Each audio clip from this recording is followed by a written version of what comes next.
Hello students, ಇದು land survey 2016 question paper ನ second part.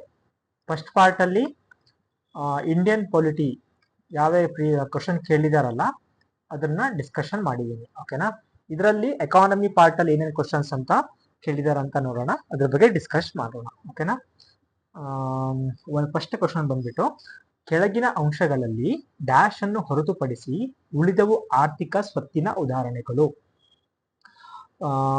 ಸ್ಟಾಕ್ಗಳು, ಬ್ಯಾಂಕ್ ಸಾಲ, ಬಾಂಡ್, ಕಚ್ಚಾ ವಸ್ತು. ಓಕೆನಾ, ಬಟ್ ಇಲ್ಲಿ ಕೇಳೋದ್ರಲ್ಲಿ ನೀವು ಈಸಿಯಾಗಿ ಎಲಿಮಿನೇಟ್ ಮಾಡ್ಬೋದು. ಬಟ್ ಎಕಾನಮಿ ಸಬ್ಜೆಕ್ಟ್ ಓದಬೇಕಿದ್ರೆ ನೀವು ಮಾಡಬೇಕಾಗಿದೆ ಏನಂದ್ರೆ ಬೇಸಿಕ್ ಅನ್ನ ಸ್ಟ್ರಾಂಗ್ ಮಾಡ್ಕೊಳ್ಬೇಕು.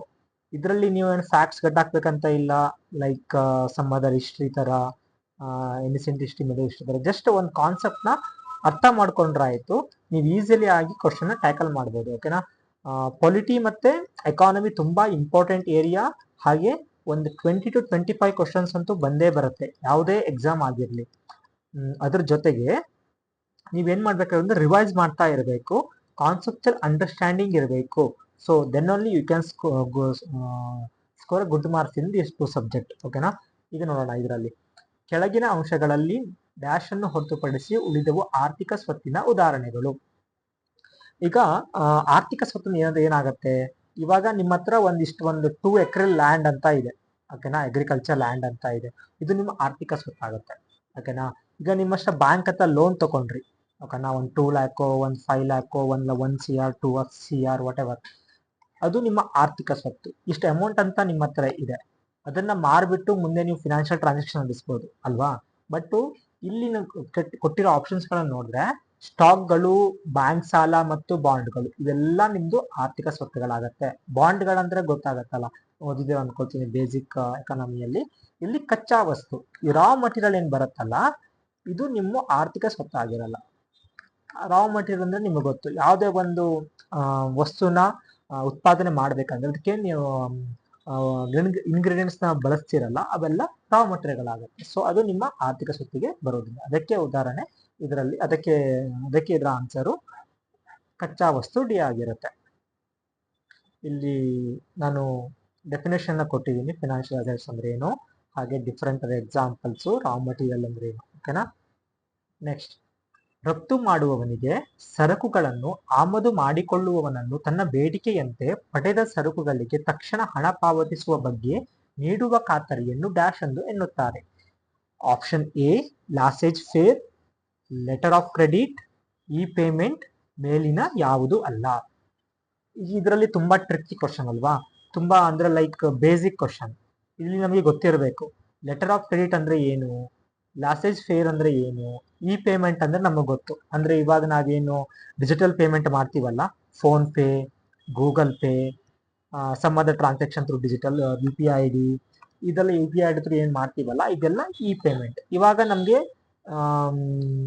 ಕನ್ಫ್ಯೂಷನ್ ಇರೋದು ಲಾಸೇಜ್ ಫೇರ್ ಅಂದ್ರೆ ಏನು, ಲೆಟರ್ ಆಫ್ ಕ್ರೆಡಿಟ್ ಅಂದ್ರೆ ಏನು ಅಲ್ವಾ.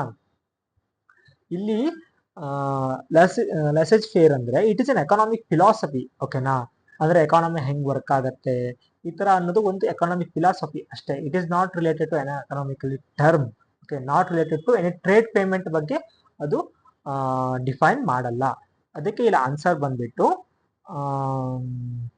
ಲೆಟರ್ ಆಫ್ ಕ್ರೆಡಿಟ್ ಆಗುತ್ತೆ. ಈ ಲೆಟರ್ ಆಫ್ ಕ್ರೆಡಿಟ್ ಅಂದ್ರೆ ಏನು, ಈಗ ಎಕ್ಸಾಂಪಲ್ ಕೊಡ್ತೀನಿ ನೋಡಿ. ಇವಾಗ ಒಬ್ಬ ಸೆಲ್ಲರ್ ಇದ್ದಾನೆ, ಮತ್ತೊಬ್ಬ ಬೈಯರ್ ಇದ್ದಾನೆ. ಓಕೆನಾ, ಇವನು ತುಂಬಾ ಇಬ್ರ ಮಧ್ಯೆ ಕಮ್ಯುನಿಕೇಶನ್ ಇರಲ್ಲ. ಓಕೆನಾ, ಯಾರು ಅಂತ ಮುಖ ನೋಡಿರಲ್ಲ, ಬಟ್ ಫೋನ್ ಕಮ್ಯುನಿಕೇಶನ್ ಆಗಿರುತ್ತೆ. ನಂತರ ಈ ತರ ವಸ್ತು ಇದೆ, ನನಗೆ ಬೇಕು ಅಂತ ಕೇಳಿರ್ತಾನೆ ಬೈಯರು, ಇವನು ಮಾರ್ಲಿಕ್ಕೆ ರೆಡಿ ಆಗಿರ್ತಾನೆ. ಬಟ್ ಇಲ್ಲಿ ಏನಿರುತ್ತೆ, ಮ್ಯೂಚುವಲ್ ಟ್ರಸ್ಟ್ ಇರಂಗಿಲ್ಲ. ಓಕೆನಾ, ಇಬ್ರ ಮಧ್ಯೆ ಮ್ಯೂಚುವಲ್ ಟ್ರಸ್ಟ್ ಇರಂಗಿಲ್ಲ. ಒಂದ್ ವೇಳೆ ಇವನು ಸೆಲ್ ಮಾಡ್ದ ಅಮೌಂಟ್ ಅನ್ನ, ಪ್ರಾಡಕ್ಟ್ ಅನ್ನ ಸೆಲ್ ಮಾಡ್ದ, ಅವಾಗ ಇವನು ಅಮೌಂಟ್ ಏನಾದ್ರು ಕೊಡದೇ ಇದ್ರೆ ಲಾಸ್ ಆಗಲ್ವಾ. ಸೊ ಅದಕ್ಕೆ ಏನ್ ಮಾಡ್ತಾನೆ, ಸೆಲ್ಲರು ಬಯರ್ ಹತ್ರ ಕೇಳ್ತಾನೆ, ನನಗೇನಾದ್ರೂ ಸೆಕ್ಯೂರಿಟಿ ಬೇಕು, ನೀನ್ ಫಿನಾನ್ಷಿಯಲಿ ಸೆಕ್ಯೂರಿಟಿ ಬೇಕು. ಇವಾಗ ನೀನ್ ನಂಗೆ ಅಮೌಂಟ್ ಕೊಡದೇ ಇದ್ರು ಬೇಜಾರಿಲ್ಲ, ಬಟ್ ನಿಮ್ ಕಡೆಯಿಂದ ಒಂದು ಫಿನಾನ್ಷಿಯಲ್ ಸೆಕ್ಯೂರಿಟಿ ಅಂತ ಬೇಕು, ಅವಾಗ ಮಾತ್ರ ನಾನು ನನ್ನ ವಸ್ತುಗಳನ್ನ ಮಾರ್ಲಿಕ್ಕೆ ಸಾಧ್ಯ ಅಂತ ಹೇಳ್ತಾನೆ. ಅವಾಗ ಏನ್ ಮಾಡ್ತಾರೆ, ಬೈಯರ್ ಕಡೆಯಿಂದ ಇವನು ಬೈಯರ್ ಒಂದು ಬ್ಯಾಂಕ್ ಅಪ್ರೋಚ್ ಮಾಡ್ತಾನೆ. ಅವಾಗ ಬ್ಯಾಂಕ್ ಇಂದ ಒಂದು ಫಿನಾನ್ಷಿಯಲಿ ಸೆಕ್ಯೂರಿಟಿನ ಇವ್ರಿಗೆ ಇಶ್ಯೂ ಮಾಡ್ತಾರೆ, ಯಾರಿಗೆ, ಸೆಲ್ಲರ್ಗೆ. ಓಕೆನಾ, ಅವಾಗ ಆ ಫಿನಾನ್ಷಿಯಲಿ ಏನ್ ಸೆಕ್ಯೂರಿಟಿ ಇಶ್ಯೂ ಮಾಡ್ತಾರಲ್ಲ ಅದನ್ನ ಇಟ್ಕೊಂಡು ಇವನು ವಸ್ತುಗಳನ್ನ ಬೈಯರ್ಗೆ ಮಾರ್ತಾನೆ. ಓಕೆನಾ, ಇದನ್ನೇ ಏನಂತಾರೆ ಲೈನ್ ಆಫ್ ಕ್ರೆಡಿಟ್. ಓಕೆನಾ, ಅರ್ಥ ಆಯ್ತಾ? It is called line of credit. ಈಗ ನೆಕ್ಸ್ಟ್ ಕ್ವಶನ್ಸ್ ಇಲ್ಲಿ ಎಕ್ಸ್ಪ್ಲೇನ್ ಮಾಡಿದ್ದೀನಿ. Line of credit is A financial document provided by the bank that guarantees an exporter will receive payment from the importer once the term of specified in the line of credit are met. Okay, it is a common practice in the international trade to ensure the trust and security payment. ಅರ್ಥ ಆಯ್ತಾ ಅನ್ಕೊಳ್ತೀನಿ. ಇದು English ಅಲ್ಲಿ ನಾನು mention ಮಾಡಿದ್ದೀನಿ, ಕನ್ನಡದಲ್ಲಿ concept ಅನ್ನು explain ಮಾಡಿದ್ದೀನಿ. The Reserve Bank of India has recently put restriction on the few small bank in the country. The small bank in the private and cooperative sector in India are not in the position to withstand the competition of the bigger in the public sector. ಅಂದ್ರೆ ಇಲ್ಲಿ ಏನು ಹೇಳಿಕೆ ಕೊಟ್ಟಿದ್ದಾರೆ ಅಂದ್ರೆ, ಭಾರತೀಯ reserve bank ಇತ್ತೀಚೆಗೆ ದೇಶದಲ್ಲಿ ಕೆಲವು ಸಣ್ಣ ಬ್ಯಾಂಕುಗಳ ಮೇಲೆ ಕೆಲವು ನಿರ್ಬಂಧನೆಗಳನ್ನು ಹಾಕಿದೆ. ಹಾಗೆ ಎರಡನೇ ಸ್ಟೇಟ್ಮೆಂಟ್ ಏನಿದೆ ಅಂದ್ರೆ, ಭಾರತದಲ್ಲಿ ಖಾಸಗಿ ಮತ್ತು ಸಹಕಾರಿ ವಲಯದ ಸಣ್ಣ ಬ್ಯಾಂಕ್ಗಳು ಸಾರ್ವಜನಿಕ ವಲಯದ ದೊಡ್ಡ ಬ್ಯಾಂಕ್ಗಳ ಸ್ಪರ್ಧೆಯನ್ನು ತಡೆದುಕೊಳ್ಳಲು ಸ್ಥಿರತೆಯಲ್ಲಿ ಇಲ್ಲ ಆಗುತ್ತೆ ಅನ್ಕೊಳ್ತೀನಿ. ಇಲ್ಲಿ ಒಂದನೇ ಮತ್ತು ಹೇಳಿಕೆ ಒಂದು ಕಾರಣವಾಗಿದ್ದು ಹೇಳಿಕೆ ಎರಡು ಅದರ ಪರಿಣಾಮವಾಗಿರುತ್ತದೆ. ಆಪ್ಷನ್ ಬಿ, ಹೇಳಿಕೆ ಎರಡು ಕಾರಣವಾಗಿದ್ದು ಹೇಳಿಕೆ ಒಂದು ಅದರ ಪರಿಣಾಮವಾಗಿರುತ್ತದೆ. ಸಿ, ಎರಡು ಹೇಳಿಕೆಗಳು ಒಂದು ಮತ್ತು ಎರಡು ಸ್ವತಂತ್ರ ಕಾರಣಗಳಾಗಿವೆ. ಡಿ, ಎರಡು ಹೇಳಿಕೆಗಳು ಒಂದು ಮತ್ತು ಎರಡು ಸ್ವತಂತ್ರ ಕಾರಣಗಳಿಂದ ಪರಿಣಾಮಗಳು. ಓಕೆನಾ, ಇಲ್ಲಿ ನಾನು ಕೊಟ್ಟಿದ್ದೀನಿ ಆನ್ಸರು. ಇಲ್ಲಿ ಆನ್ಸರು ಬಿ ಆಗುತ್ತೆ. Statement 2 is the cos, statement 2 1 is the effect ಅಲ್ವಾ. ಸ್ಟೇಟ್ಮೆಂಟ್ 2 ಏನು highlights the inability of the small private and cooperative bank to compete with larger public sector bank. As a result of such vulnerability, possible risks to depositor and financial stability, RBI might impose restriction, making a statement 1 the effect of this cause. Okay na? ಈಗ next question. ICICI is the name of. ICICI almost ನೀವೆಲ್ಲ ಕೇಳೇ ಇರ್ತೀರಿ. It is A financial institution ಅಲ್ವಾ, ಇದು bank ಅಲ್ವಾ, so ಹಾಗೆ. Next question. Which of the following is the items would not appear in the companies balance sheet? ಕೆಳಗಿನ ಯಾವ ಅಂಶ ಕಂಪನಿಯ ತುಲನಾ ಪಟ್ಟಿಯಲ್ಲಿ ಕಂಡು ಬರುವುದಿಲ್ಲ? ಎ, ಕಂಪನಿಯ ಉತ್ಪನ್ನಗಳ ಮಾರಾಟದಿಂದ ಬರುವ ಆದಾಯ. ಬಿ, ಬ್ಯಾಂಕ್ನಲ್ಲಿ ಹಿಡಿದಿರುವ ನಗದು. ಸಿ, ಒಟ್ಟು ಬಿಡುಗಡೆ ಬಂಡವಾಳ. ಡಿ, ಸಂಗ್ರಹಣೆ ಕಚ್ಚಾ ಪದಾರ್ಥಗಳ ಮೌಲ್ಯ. ಇವಾಗ ಕಂಪನಿ ಬ್ಯಾಲೆನ್ಸ್ ಶೀಟ್ ಅಂದ್ರೆ ಏನು? ಇವಾಗ ನೀವು ಒಂದು ಕಂಪನಿ ಓನರ್, ಓಕೆನಾ, ಕಂಪನಿ ಓನ್ ಮಾಡ್ತಾ ಇದ್ದೀರಾ. For example X company name S, ಓಕೆನಾ. ಇದರಲ್ಲಿ ಅವಾಗ ನೀವು ಒಂದು ಬ್ಯಾಲೆನ್ಸ್ ಶೀಟ್ ಅಂತ ಮೆನ್ಷನ್ ಅಂದ್ರೆ ನೀವು ಮೇಂಟೈನ್ ಮಾಡಬೇಕು. ಅಂದ್ರೆ ಏನೇನು ಎಕ್ಸ್ಪೆಂಡಿಚರ್ ಮಾಡಿದ್ದೀರಾ, ಎಲ್ಲಿಂದ ರೆವಿನ್ಯೂ ಬರ್ತಾ ಇದೆ, ನೆಟ್ ಪ್ರಾಫಿಟ್ ಏನು, ಎಷ್ಟು ಲಾಸ್ ಆಗಿದೆ, ಇವೆಲ್ಲ ನೀವು ಒಂದು ಶೀಟ್ ಅಲ್ಲಿ ಏನು ರೆಕಾರ್ಡ್ ಅನ್ನ ಮೇಂಟೈನ್ ಮಾಡ್ತಿರಲ್ಲ, that is called balance sheet, companies balance sheet. ಓಕೆನಾ. ಇದರಲ್ಲಿ ಈಗ ನೀವು ಉತ್ಪಾದನೆ ಮಾಡಿದ ಬರುವ ಆದಾಯ, ಬ್ಯಾಂಕುಗಳಲ್ಲಿ ಹಿಡಿದಿರುವ ನಗದು, ಒಟ್ಟು ಬಿಡುಗಡೆ ಬಂಡವಾಳ, ಸಂಗ್ರಹಣ ಕಚ್ಚಾ ಪದಾರ್ಥಗಳ ಮೌಲ್ಯ. ಇದಕ್ಕೆ ನೀವು ಕ್ವಶನ್ಸ್ ಗೊತ್ತಾಗತ್ತೆ. ಲೈಕ್ ಅಂದ್ರೆ ಟೋಟಲ್ ಇಶ್ಯೂಡ್ ಕ್ಯಾಪಿಟಲ್ ಅಲ್ವಾ, cash held at the bank, revenue from the sales of the company product, value of the stocks of the raw material. ಇಲ್ಲಿ ಸಿ ಅಲ್ವಾ, cash held at the bank. ಈಗ ನೀವು ಒಂದು ಕಂಪನಿಯಲ್ಲಿ total ಎಷ್ಟು capital ಮಾಡಿದ್ದೀರಾ, ಹಾಗೆ ಆ ರಾ ಮಟೀರಿಯಲ್ಸ್ ಎಷ್ಟಿದೆ, ಹಾಗೆ revenue of the company revenue ಎಷ್ಟು ಬಂದಿದೆ ಎಲ್ಲ ನೀವು ಬ್ಯಾಲೆನ್ಸ್ ಶೀಟ್ ಅಲ್ಲಿ ಮೇಂಟೈನ್ ಮಾಡೋಕ್ಕಾಗುತ್ತೆ. ಬಟ್ ಯಾವ್ದು ಬರಲ್ಲ ಅಂದ್ರೆ cash held at the bank ಅಲ್ವಾ, sorry cash not held the bank, ಇದು value of the stocks of the raw material. ಇದು ಆನ್ಸರ್ ಡಿ ಬಂದ್ಬರುತ್ತೆ. Next, general agreement on the tariff and the trade, ಓಕೆನಾ, GATT, ಸುಂಕ ಹಾಗೂ ವ್ಯಾಪಾರದ ಬಗೆಗಿನ ಸಾರ್ವತ್ರಿಕ ಒಪ್ಪಂದ ಇದು. ಎ, ತನ್ನ ಸದಸ್ಯರ ನಡುವಿನ ವ್ಯಾಪಾರ ರಿಯಾಯಿತಿಯಲ್ಲಿನ ಒಪ್ಪಂದವನ್ನು ಏರ್ಪಡಿಸಿ ಪ್ರೋತ್ಸಾಹಿಸುವ ಮೂಲಕ ತನ್ನ ಗುರಿಯನ್ನು ಸಾಧಿಸುವ ಒಪ್ಪಂದ. ಯಾವುದೇ ಸುಂಕದ ಅಡೆತಡೆಗಳಿಲ್ಲದ ಅಂತಾರಾಷ್ಟ್ರೀಯ ವ್ಯಾಪಾರವನ್ನು ಪ್ರೋತ್ಸಾಹಿಸುವ ಉದ್ದೇಶದಿಂದ 1947 ರಲ್ಲಿ ಕಮ್ಯುನಿಸ್ಟ್ ಅಲ್ಲದ ರಾಷ್ಟ್ರಗಳು ಮಾಡಿಕೊಂಡ ಒಪ್ಪಂದ. ಈಗ ನೀವು WTO ಮತ್ತೆ ಗ್ಯಾಟ್ ಇವುಗಳ ಬಗ್ಗೆ ಓದಿರ್ತೀರಾ ಅಲ್ವಾ? ಇದು ಬೇಸಿಕ್ ಕ್ವಶನ್. ಇಟ್ ಈಸ್ ಅಂದ್ರೆ ಸ್ಥಾಪನೆಯಾಗಿದ್ದು 1947.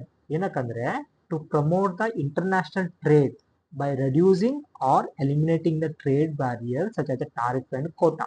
ಅಂದ್ರೆ ವರ್ಲ್ಡ್ ವಾರ್ ಆದ ನಂತರ ಏನಾಯ್ತು, ಇಂಟರ್ನ್ಯಾಷನಲ್ ಟ್ರೇಡ್ ಅಂದ್ರೆ ಬೇರೆ ಬೇರೆ ಕಂಟ್ರಿಗಳ ಮಧ್ಯೆ ಟ್ರೇಡ್ ಅನ್ನು ನಡೆಸಬೇಕಿತ್ತು. ಅವಾಗ ಏನಾಗಿತ್ತು ಅಂದ್ರೆ for example USA and China, ಓಕೆನಾ.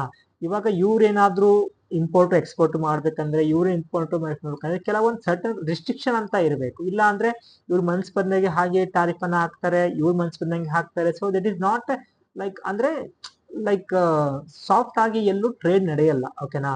ಓನ್ಲಿ ಮೊನೋಪೊಲಿ ಆಗ್ಬಿಡುತ್ತೆ ಟ್ರೇಡ್ ಅಲ್ಲಿ. ಸೊ ಇಂಥ ಇಂಟರ್ನ್ಯಾಷನಲ್ ಟ್ರೇಡ್ ಅನ್ನ ಕಂಟ್ರೋಲ್ ಮಾಡ್ಬೇಕಂದ್ರೆ ಒಂದು ಇನ್ಸ್ಟಿಟ್ಯೂಷನ್ ಬಾಡಿ ವರ್ಲ್ಡ್ ಲೆವೆಲ್ ಅಲ್ಲಿ ಒಂದು ಬಾಡಿ ಅಂತ ಬೇಕು. ಅವಾಗ ಸ್ಟಾರ್ಟಿಂಗ್ ಮೊದಲೇ ಸ್ಥಾಪನೆ ಆಗಿದ್ದೆ ಗ್ಯಾಟ್, ಓಕೆನಾ. ಇಲ್ಲಿ ಕೊಟ್ಟಿದ್ದಾರೆ ನಿಮ್ಗೆ ಅಲ್ಲಿ ಸ್ಟೇಟ್ಮೆಂಟ್ ಬೇಸ್ ಕೊಟ್ಟಿದ್ದಾರೆ. ಅಂದ್ರೆ ಏನು, ತನ್ನ ಸದಸ್ಯರ ನಡುವಿನ ವ್ಯಾಪಾರ ರಿಯಾಯಿತಿಯಲ್ಲಿನ ಒಪ್ಪಂದವನ್ನು ಏರ್ಪಡಿಸಿ ಪ್ರೋತ್ಸಾಹಿಸುವ ಮೂಲಕ ತನ್ನ ಗುರಿಯನ್ನು ಸಾಧಿಸುವ ಒಪ್ಪಂದ ಅಲ್ವಾ. ನಾನು ಹೇಳಿದ ಹಾಗೆ ಅದೇನಾಗಿತ್ತು ಅಂದ್ರೆ ಈ ಬೇರೆ ಬೇರೆ ಕಂಟ್ರಿಗಳ ಮಧ್ಯೆ ವ್ಯಾಪಾರ ಕರೆಕ್ಟ್ ಆಗಿ ನಡೆಸಲಿ ಅಂತ ರಿಯಾಯಿತಿ ಮೂಲಕ ನಡಿಬೇಕು ಅಥವಾ ಒಂದು ಇಕ್ವಾಲಿಟಿ ಪ್ರಕಾರ ನಡಿಬೇಕು ಅಂತಾನೆ ಗ್ಯಾಟ್ ಅನ್ನ ಸ್ಥಾಪನೆ ಮಾಡಿದ್ದು. ಸೊ ಎ ಕರೆಕ್ಟ್ ಆಗತ್ತೆ. ಇನ್ನು ಬಿ, ಯಾವುದೇ ಸುಂಕದ ಅಡೆತಡೆಗಳಿಲ್ಲದ ಅಂತಾರಾಷ್ಟ್ರೀಯ ವ್ಯಾಪಾರವನ್ನು ಪ್ರೋತ್ಸಾಹಿಸುವ ಉದ್ದೇಶದಿಂದ 1947ರಲ್ಲಿ ಕಮ್ಯುನಿಸ್ಟ್ ಅಲ್ಲದ ರಾಷ್ಟ್ರಗಳು ಮಾಡಿಕೊಂಡ ಒಪ್ಪಂದ ಅಲ್ವಾ. ಸೊ ಇದು ಎರಡು ಸ್ಟೇಟ್ಮೆಂಟ್ ಕರೆಕ್ಟ್ ಆಗುತ್ತೆ, ಓಕೆನಾ. Next question, if all the bank in the economy are nationalised and convert into monopoly bank the total deposit. ಅಂದ್ರೆ ಏನ್ ಕೇಳಿದಾರೆ ಅಂದ್ರೆ RBI ನಗದು ಮೀಸಲು ಅನುಪಾತವನ್ನು ಕಡಿಮೆ ಮಾಡಿದ್ದಲ್ಲಿ ಕ್ರೆಡಿಟ್ ಕ್ರಿಯೇಷನ್ ಮೇಲೆ ಅದರ ಪರಿಣಾಮ ಏನಾಗುತ್ತದೆ. ಫಾರ್ ಎಕ್ಸಾಂಪಲ್ ಒಂದು SBI ಬ್ಯಾಂಕ್, ಓಕೆನಾ. ಇದು ಒಂದು ನ್ಯಾಷನಲೈಸ್ಡ್ ಬ್ಯಾಂಕ್ ಅಲ್ವಾ. ಇದನ್ನ ಏನ್ ಮಾಡುತ್ತೆ ಅಂದ್ರೆ ಕನ್ವರ್ಟ್ ಇಂಟು ಮೊನೋಪಲಿ. ಅಂದ್ರೆ ಓನ್ಲಿ ಲೈಕ್ ಇದೊಂದೇ ಬ್ಯಾಂಕು, ಯಾವ ಬ್ಯಾಂಕು ಮತ್ತೆ ಇರಲ್ಲ, ಓಕೆನಾ. SBI ಮಾತ್ರ, ಯಾವ ICICI ಬ್ಯಾಂಕು ಇಲ್ಲ, HDFC ಬ್ಯಾಂಕು ಇಲ್ಲ, ಕೆನರಾ ಬ್ಯಾಂಕು ಏನು ಇಲ್ಲ. ಜಸ್ಟ್ ಒಂದು ಬ್ಯಾಂಕ್ ಇದೆ ಮೇಂಟೈನ್ ದ ಹೋಲ್ ಬ್ಯಾಂಕ್. ಅವಾಗ ಮೊನೋಪಲಿ ಆದಾಗ ಏನಾಗ್ಬೋದು ಆರ್ಥಿಕತೆಯಲ್ಲಿ, ಟೋಟಲ್ ಡೆಪಾಸಿಟ್ ಅಲ್ಲಿ ಏನಾಗುತ್ತೆ ಅಂತ ಕೇಳಿದ್ದಾರೆ. ಇದರಲ್ಲಿ ಎ ಆಪ್ಷನ್ಸ್ ಅಲ್ಲಿ ಯಾವುದೇ ಪರಿಣಾಮವಿಲ್ಲ, ಬಿ ಕಡಿಮೆ ಆಗುತ್ತದೆ, ಹೆಚ್ಚು ಮಾಡುತ್ತದೆ ಮತ್ತು ಯಾವುದು ಇಲ್ಲ. ಇಲ್ಲಿ ಏನಾಗುತ್ತೆ ಅಂದ್ರೆ ವಿಲ್ ನೈದರ್ ಇನ್ಕ್ರೀಸ್ ನಾರ್ ಡಿಕ್ರೀಸ್ ಅಲ್ವಾ. ಇದು ಪರಿಣಾಮವನ್ನು ಬೀರುತ್ತದೆ ಯಾವಾಗ ಮೊನೋಪಲಿ ಮಾಡಿದಾಗ. Next, in the last one decade, which one of the following sector has attracted the foreign direct investment inflow into India? ಹಿಂದಿನ ಒಂದು ದಶಕಗಳಲ್ಲಿ ಕೆಳಗಿನ ಯಾವ ಒಂದು ವಲಯ ಭಾರತಕ್ಕೆ ಅತಿ ಹೆಚ್ಚು ವಿದೇಶ ನೇರ ಬಂಡವಾಳಕೆಯನ್ನು ಹೊಂದಿದೆ? ಏನು ಎಕನಾಮಿಕ್ ಅಲ್ಲಿ foreign direct investment, foreign institutional investment, FII ಇವೆಲ್ಲ ನೀವು ಓದಿರ್ತೀರ ಅಲ್ವಾ. ಅವಾಗ ನಿಮ್ಗೆ ಬೇಸಿಕ್ ಕರೆಕ್ಟ್ ಆಗಿ ಗೊತ್ತಿದೆ ಅಂದ್ರೆ ಈ ಕ್ವಶನ್ ಅನ್ನ ನೀವು ಆನ್ಸರ್ ಮಾಡಬಹುದು. ಇದು ಫ್ಯಾಕ್ಚುಯಲ್ ಬೇಸ್ ಆಗಿರೋದ್ರಿಂದ ಇದು ಸರ್ವಿಸ್ ಸೆಕ್ಟರ್ ಅಂದ್ರೆ ಸೇವಾಗಳ ವಲಯದಲ್ಲಿ ಜಾಸ್ತಿ FDI ಹೂಡಿಕೆ ಆಗಿರ್ತದೆ, ಓಕೆನಾ. ಹಾಗೆ ಇಲ್ಲೊಂದು ಕ್ವಶನ್ ಇದೆ, if the cash reserve ratio is lowered by the RBI, it impact on the credit creation will be to. RBI ನಗದು ಮೀಸಲು ಅನುಪಾತವನ್ನು ಕಡಿಮೆ ಮಾಡಿದಲ್ಲಿ ಕ್ರೆಡಿಟ್ ಕ್ರಿಯೇಷನ್ ಮೇಲೆ ಅದರ ಪರಿಣಾಮವೇನು ಅಲ್ವಾ. ಯಾವುದೇ ಪರಿಣಾಮವಿಲ್ಲ, ಕಡಿಮೆ ಮಾಡುತ್ತದೆ, ಹೆಚ್ಚು ಮಾಡುತ್ತದೆ ಮತ್ತು ಯಾವುದು ಇಲ್ಲ, ಓಕೆನಾ. ಈಗ CRR ಅಂದ್ರೆ ಏನು, ಕ್ಯಾಶ್ ರಿಸರ್ವ್ ಅಂದ್ರೆ ಸ್ಟ್ಯಾಚ್ಯುಟರಿ ರಿಸರ್ವ್ ರೇಷಿಯೋ ಅಂದ್ರೆ ಏನು, SRR ಅಂದ್ರೆ ಏನು, ಇವೆಲ್ಲ ನಮಗೆ ಬೇಸಿಕ್ ಟರ್ಮ್ ಇನ್ ಎಕಾನಮಿ, ಓಕೆನಾ.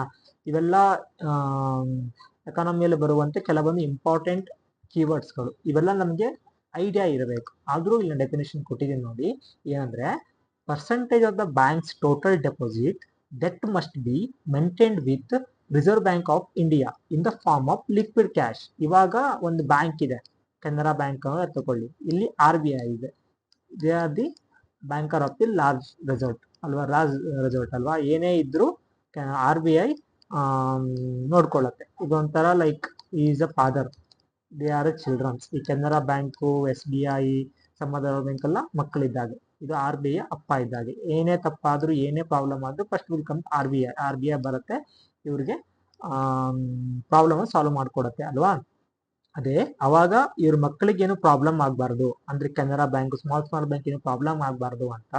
ಸೊ ಫ್ಯೂಚರ್ ಏನಾದರೂ ಏನೋ ಪ್ರಾಬ್ಲಮ್ ಆಗಿದ್ದು ಸರ್ಟನ್ ಪರ್ಸೆಂಟೇಜ್ ಆಫ್ ಏನು ಟೋಟಲ್ ಡೆಪಾಸಿಟ್ ಇರುತ್ತಲ್ಲ ಇನ್ ದ ಕ್ಯಾಶ್ ಫಾರ್ಮ್ ಅಲ್ಲಿ RBI ದಲ್ಲಿ ಸ್ಟೋರ್ ಮಾಡಿರಬೇಕು, ಅಂದ್ರೆ ಡೆಪಾಸಿಟ್ ಮಾಡಿರಬೇಕು. ಅಂದ್ರೆ ಏನಾದ್ರೂ ಕಷ್ಟ ಕಾಲದಲ್ಲಿ, ಅಂದ್ರೆ ಏನಾದ್ರೂ ಒಂದು ಬ್ಯಾಂಕ್ ಏನಾದ್ರೂ ಕ್ರೈಸಿಸ್ ಆಯ್ತು ಅವಾಗ ಅಂತ ಅಮೌಂಟ್ಗಳು ತುಂಬಾ ಹೆಲ್ಪ್ ಆಗಲಿ ಅಥವಾ ಏನು ಪ್ರಾಬ್ಲಮ್ ಆಗದೆ ಇರಲಿ ಅಂತ ತಗೊಳ್ಳುವ ಇವೆಲ್ಲ ಫಿನಾನ್ಷಿಯಲಿ ಆರ್ಥಿಕತೆಗೆ ಮುಂಚಿತವಾಗಿ ತಗೊಳ್ಳುವಂತ ಸ್ಟೆಪ್ಸ್ಗಳು. ಓಕೆನಾ, ಇದರಲ್ಲಿ ಕೇಳಿದ್ದಾರೆ ನಿಮಗೆ ಏನಾಗುತ್ತೆ, cash reserve ratio is lowered by the RBI, impact on the credit ratio ಏನಾಗುತ್ತೆ ಅಂದ್ರೆ ಇದು ಇನ್ಕ್ರೀಸ್ ಆಗುತ್ತೆ ಅಲ್ವಾ, ಹೆಚ್ಚು ಮಾಡುತ್ತದೆ. Debenture holder of the company are it is, ಅಂದ್ರೆ ಡೆಬೆಂಚರ್ ಹೋಲ್ಡರ್ ಅಂದ್ರೆ ಯಾರು, ಷೇರುದಾರರು, ಸಾಲದಾತರು, ಸಾಲುಗಾರರು, ನಿರ್ದೇಶಕರು. ಇದೆಲ್ಲ ಸ್ಟಾಕ್ ಮಾರ್ಕೆಟ್ ಅಲ್ಲಿ ಬರುವಂತ, ಸ್ಟಾಕ್ ಮಾರ್ಕೆಟ್ ಚಾಪ್ಟರ್ ಅಲ್ಲಿ ಬರುವಂತ ಎಕನಾಮಿಕ್ ಟರ್ಮ್ಗಳು. ಡೆಬೆಂಚರ್ಸ್, ನಿಫ್ಟಿ, ಸೆನ್ಸೆಕ್ಸ್, ಕೆಲವೊಂದು ಟರ್ಮ್ಗಳೆಲ್ಲ ಬರುತ್ತೆ. ಓಕೆನಾ, secondary market, primary market, bull ಅಂದ್ರೆ ಏನು, ಬಿಯರ್ ಅಂದ್ರೆ ಏನು, ಇವೆಲ್ಲ ಎಕನಾಮಿಕ್ ಟರ್ಮ್ಗಳು ಬರುತ್ತೆ. ಇದ್ರ ಬಗ್ಗೆ ಎಲ್ಲ ನೀವು ಎಕಾನಮಿ ಬೇಸಿಕ್ ಅದಲ್ಲಿ ಓದಿರ್ಬೇಕಾಗುತ್ತೆ. ಅಂದಾಗ ಮಾತ್ರ ಇಂಥ ಕ್ವಶನ್ಸ್ ನ ಸಾಲ್ವ್ ಮಾಡ್ಲಿಕ್ಕೆ ಆಗುತ್ತೆ ಅಲ್ವಾ. ಡಿಬೆಂಚರ್ ಅಂದ್ರೆ ಲಾಂಗ್ ಟರ್ಮ್ ಡೆಪ್ಟ್ instrument issued by the company to the borrow money. ಓಕೆನಾ, those who invest in debenture are lender to company or not owners. Therefore, debenture holder are creditor of the company. They receive the fixed interest and are repaid before the shareholder in case of liquidation. ಓಕೆನಾ, they are not shareholder. Debenture ಅಂದ್ರೆ shareholder ಅಲ್ಲ, debtor ಅಲ್ಲ, director ಅಲ್ಲ ಅಲ್ವಾ. Debenture ಅಂದ್ರೆ ಏನು, long term debt instrument issued by the company to borrow the money. ಅದಕ್ಕೆ they are like, answer ಬಂದ್ಬಿಟ್ಟು ಬಿ ಆಗತ್ತೆ. ಇಟ್ ಈಸ್ ಎ ಸಾಲದಾತರು. ಹಾಗೆ ಇನ್ನೊಂದು ಕ್ವಶನ್, ತುಂಬಾ ಬೇಸಿಕ್ ಕ್ವಶನ್ಸ್ ಇವೆಲ್ಲ ಟ್ಯಾಕ್ಸೇಷನ್ ಸಿಸ್ಟಮ್ ಅಲ್ಲಿ. Excise duty is a tax levied on the. Excise duty ಅಂದ್ರೆ ಏನು, ಅದು ಯಾವುದ್ರ ಮೇಲೆ ಇಂಪೋಸ್ ಮಾಡ್ತಾರೆ, ಇವೆಲ್ಲ ನಮಗೆ ಗೊತ್ತಿರಬೇಕು ಬೇಸಿಕ್ ಆಗಿ ಅಲ್ವಾ. ಇವಾಗ ಸರಕುಗಳ ಉತ್ಪಾದನೆ, ಇದು ಎಕಾನಮಿ ಲಾಸ್ಟ್ ಕ್ವಶನ್. ಓಕೆನಾ, excise duty is a tax levied on the import of the goods, export of the goods, sale of the goods, production of the goods. ಅಂದ್ರೆ ಎಕ್ಸಸೈಸ್ ಸುಂಕ ಮೇಲೆ ಹೇರಲಾದ ತೆರಿಗೆ, ಅಂದ್ರೆ ಯಾವ್ದು ಮೇಲೆ ಹಾಕ್ತಾರೆ. ಇದು ಬೇಸಿಕ್ ಟ್ಯಾಕ್ಸೇಷನ್ ಸಿಸ್ಟಮ್ ಅಂತ ಏನು ಬರುತ್ತಲ್ಲ ಎಕಾನಮಿಯಲ್ಲಿ, ಅದ್ರ ಮೇಲೆ ಕೇಳಿರುವ ಕ್ವಶನ್ಸ್. ಅಂದ್ರೆ ಎಕ್ಸಸೈಸ್ ಡ್ಯೂಟಿ ಅನ್ನೋದು ಯಾವ ರೀಸನ್ಗೋಸ್ಕರ ಇಂಪೋಸ್ ಮಾಡ್ತಾರೆ ಓಕೆನಾ ಅಂತ ಕೇಳಿದ್ದಾರೆ ಇದು. ಓಕೆನಾ, ಅಂದ್ರೆ ಎಕ್ಸೈಸ್ ಅಂದ್ರೆ ಏನು, is a type of indirect tax. It is not a direct tax, it is a indirect tax that was levied on the manufacture or the production of the goods within the country. ಅಂದ್ರೆ ಏನು within the boundary ಒಳಗೆ ಏನು production ಮಾಡ್ತಾರಲ್ಲ, for example you are the like something ಏನೋ manufacture ಮಾಡ್ತಾ ಇದ್ದೀರಾ. For example ಏನೋ ಒಂದು ಬೈಕು, ಏನೋ ಒಂದು ಕಾರು, ಅವಾಗ ಏನು ಮಾಡ್ತಾರೆ, ಗೌರ್ಮೆಂಟ್ ಅದನ್ನ ಪ್ರೊಡಕ್ಷನ್ ಆದ ನಂತರ ಅದಕ್ಕೊಂದಿಷ್ಟು ಟ್ಯಾಕ್ಸ್ ಅಂತ ಇಂಪೋಸ್ ಮಾಡ್ತಾರೆ. ಓಕೆನಾ, ಅದನ್ನ ಎಕ್ಸಸೈಸ್ ಡ್ಯೂಟಿ ಅಂತ ಕರೀತಾರೆ. It is a paid by the manufacturer but the burden is passed on to the consumer. ಓಕೆನಾ, ತುಂಬಾ ನೆನಪಿಟ್ಕೊಳ್ಳಿ. ಇದೆ ಸರಕುಗಳ ಉತ್ಪಾದನೆ, ಪ್ರೊಡಕ್ಷನ್ ಆಫ್ ದ ಗೂಡ್ಸ್. ಓಕೆನಾ, ಇದ್ರ ಮೇಲೆ ಇಂಪೋಸ್ ಮಾಡುವಂಥ ಟ್ಯಾಕ್ಸನ್ನು ಎಕ್ಸಸೈಸ್ ಡ್ಯೂಟಿ ಅಂತ ಕರಿತೀವಿ. ಟೋಟಲಿ ಈ ವಿಡಿಯೋದಲ್ಲಿ ನಾವು ಎಕಾನಮಿ ಸೆಕ್ಷನಿಂದ ಕೇಳಿದಾರಲ್ಲ ಎಲ್ಲ ಕ್ವಶನ್ಸನ್ನು ನೋಡಿದ್ದೀವಿ. ಹಾಗೆ ಮುಂದಿನ ವಿಡಿಯೋದಲ್ಲಿ ಬೇರೆ ಸಬ್ಜೆಕ್ಟ್ನ ಕ್ವಶನ್ಸನ್ನು ನೋಡೋಣ. ಓಕೆನಾ, ನೀವು ಪೊಲಿಟಿ ಕ್ವಶನ್ಸ್ ಏನು ಡಿಸ್ಕಸ್ ಮಾಡಿದ್ದೀನಲ್ಲ ಆ ವಿಡಿಯೋನ ತಪ್ಪದೇ ನೋಡಿ.